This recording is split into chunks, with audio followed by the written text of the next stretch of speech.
Good morning, ladies and gentlemen, and boy, do I have a doozy for you today. As always, please like, subscribe, hit the bell for notifications, but most importantly, share the content to help the channel grow.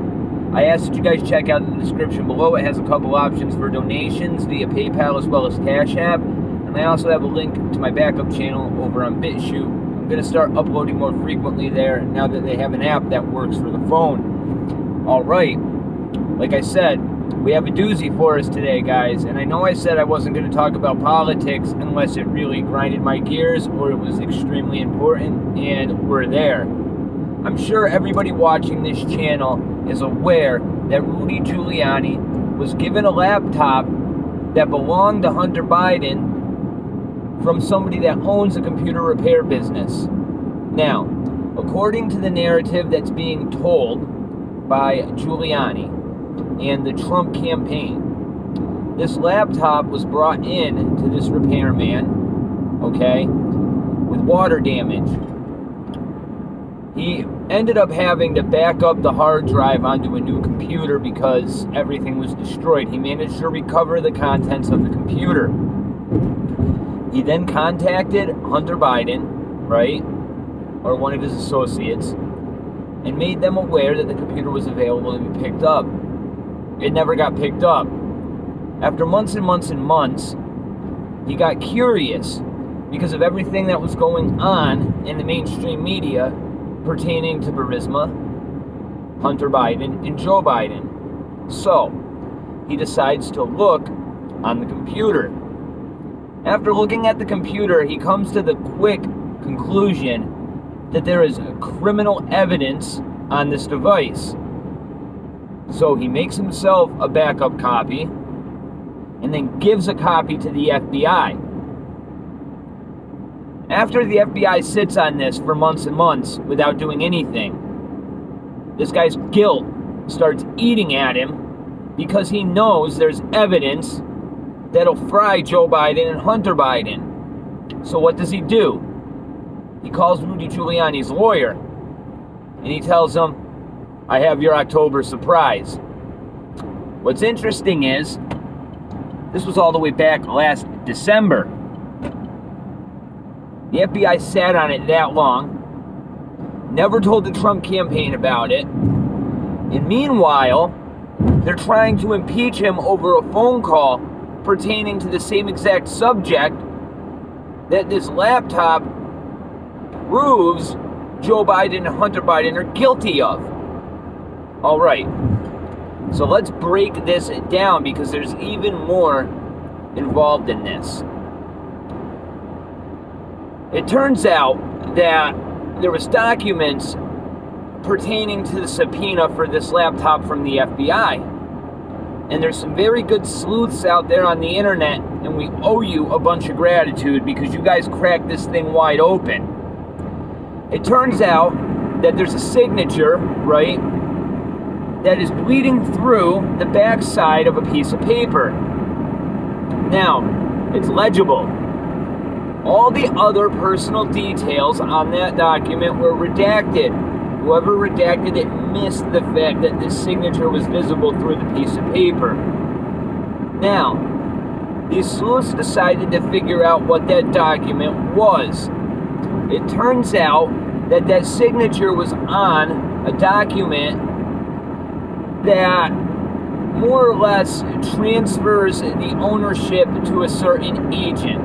So the FBI has one specific agent that signs this document, and he is the one that's given access to this device. So they did a little more digging, and it turns out they were able to identify the signature. Now this is where it gets interesting. That signature belongs to somebody who works in the CPS unit of the FBI, Child Protective Services. Now, he's also worked on child abduction cases. What this means is this guy has clearance to deal with illicit materials involving minors. This is where the story gets even more interesting. Beyond a shadow of a doubt, there had to have been illicit, pornographic, or abuse, or some sort of material along those lines involving minors for this guy to even have access of it in the FBI. But let's go back to the repairman for a moment, because this is key. In the United States, even if you accidentally stumble across illicit material of that nature, you can be charged. Period. The end. It has happened over and over again. The FBI has done this to numerous people that have tried blowing the whistle before. So why is the guy at the repair shop not in handcuffs? Well, it turns out that he's legally blind. This is where things get interesting, because I'm of the personal belief that it wasn't Hunter Biden that turned this laptop into that repair shop. It doesn't make any sense logically. I don't care how high you are, right? I think that your dad would be smart enough to have a handler there that would prevent you from doing something that fucking stupid, okay? I have a feeling somebody got their hands on this laptop, went into that repair shop because they knew that the guy was blind and wouldn't be able to testify that he knew it was 100% Biden that turned it in. And not only that, but it gives this guy an out. Because if the FBI ever comes to him and says, we're charging you for viewing illicit material involving minors, he can use the defense that I'm blind, I didn't see anything, I had my computer reading the text back to me through the speakers, and this is where things blow wide open. Because the illicit material involving Hunter Biden, at the end of the day, that shouldn't reflect on Joe Biden. I mean, in all reality, it does, because he raised that person. It's his child, and that's horrific. If you raise somebody that's capable of that, you have huge character flaws. But people will be able to make the argument that Joe Biden is not responsible for the actions of his son. But it turns out there's emails that was also leaked with this cache of information that confirms Joe Biden not only knew about Hunter Biden's business dealings with Burisma, right? But Joe Biden actually met with executives on the board of Burisma. And the reason that this is so damning is because it proves that Hunter Biden was being manipulated and used in order to buy influence directly into the Oval Office through Joe Biden. Now, we get back to the materials that were found on this laptop. There's pictures of Hunter Biden laying with a crack pipe in bed, passed out. Sorry, it's a meth pipe. Let's get the facts straight. Right? There's a picture of him in front of a mirror, just like Anthony Weiner. There's a picture of him high as hell in a bathtub with a cigarette hanging out of his mouth. All right? Not very flattering. But you have to think. There's news that just started circulating that another laptop is in Ukraine, and that laptop has even more incriminating information on it. So this is where foreign policy starts to come into the picture, because if Ukraine has a laptop with a bunch of nefarious information on it tying directly back to Joe and Hunter Biden, is that not blackmail? Is that not enough to hang over the head of Joe Biden and make him do whatever you want and have him dance like your puppet? Which is exactly what they've been accusing the Trump campaign of all along. I've told you guys that this was projection from the very beginning. It is gaslighting 101. You accuse the person that knows you're guilty of everything that you are guilty of, and you lie until you find yourself on the gallows. Because once you start down that path, that's the only option that you have. Joe Biden cannot win this election anymore at all. Not with this information breaking.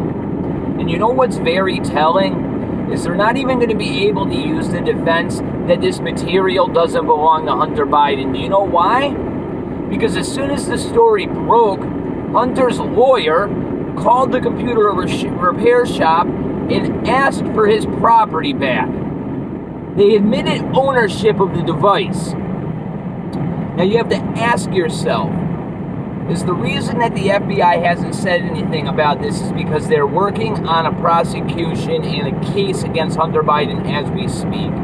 Or are they covering for Joe Biden? What's very interesting about this whole thing is Steve Bannon was seen on an interview in Germany all the way back last year talking about this laptop, talking about how he's going to disseminate information little by little by little. And he very, very, very clearly states that Jeffrey Epstein-type material will be found on this device.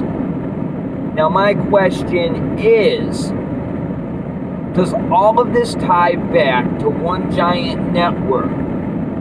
Are they all working together? And I think if you start piecing together the evidence between this Hunter Biden laptop, right, the Anthony Weiner laptop, and then you throw on top of it everything that was seized from the Epstein investigation, how much of it connects? And the question that you really have to ask yourself here is, what will come of this at the end of the day?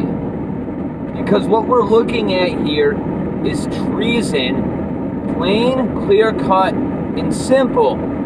This is the biggest scandal the United States has seen in its entire history. And there is no way about it, there's no way around it. Because not only was Joe Biden selling influence, right, but documents have also been released proving that the FBI knew for a fact that the FISA warrants they were pushing through the courts in order to investigate and try to impeach Trump were falsified, bought and paid for by Hillary Clinton. And you're probably asking me, why am I bringing this up? And the simple answer is because this is all part of the same operation. All of this. The reason they attacked President Trump with the angle of Russia and Ukraine is because they have been buying and selling influence to Russia and the Ukraine since the very beginning of Joe Biden's vice presidency, as he sat there and had his strings pulled by Barack Obama. Now, there was also information that is supposedly being released saying that Osama bin Laden was never killed and he was actually brought to Iran. And not only that, but there's rumors that there's information confirming that Joe Biden and President Barack Obama had direct influence in the deaths of SEAL Team 6. And now, you always hear President Trump harping upon these billions and billions of dollars that we flew over to Iran that was cash money. Now, let's think about the material on these devices. And let's think about what you would do if you were somebody like Osama bin Laden and you had this material. Would you not be able to influence Joe Biden and Barack Obama into faking your death, right? Destroying all the evidence by disposing of your body at sea. And then the only people on the plane that know what the hell happened end up dying one by one in the months following this action, right? And then shortly thereafter, the country as to which you've been rumored to have been transported to receives billions and billions of dollars in cash money via a deal that a second grader would be smart enough not to make. All I'm telling you right now is things are about to be blown wide open, and there's no way in hell that they're able to stop it. You can't stop the dissemination of this information. Twitter tried. Now Jack Dorsey is going to be dragged in front of Congress 4 days before the election to explain why he's tampering in it. So you have freedom of speech issues coming up. You have treason issues coming up. What I'm telling you right now is, no matter who wins this election, we are going to be presented with a constitutional crisis afterwards. Joe Biden isn't winning. I don't care who you vote for. At the end of the day, just the enthusiasm gap, Joe Biden isn't winning. And if this information gets spread and you guys share this video and other content like this, as you should, to your friends and family, breaking down how they are guilty and caught red-handed, there's not an American that can turn a blind eye to illicit material involving minors being found on the vice president's son's laptop. Think about it. Who can turn a blind eye to that? And if you can, get the hell off of my channel. God bless. I salute all of you. Have a great day. Take care of yourselves. Take care of each other. God bless.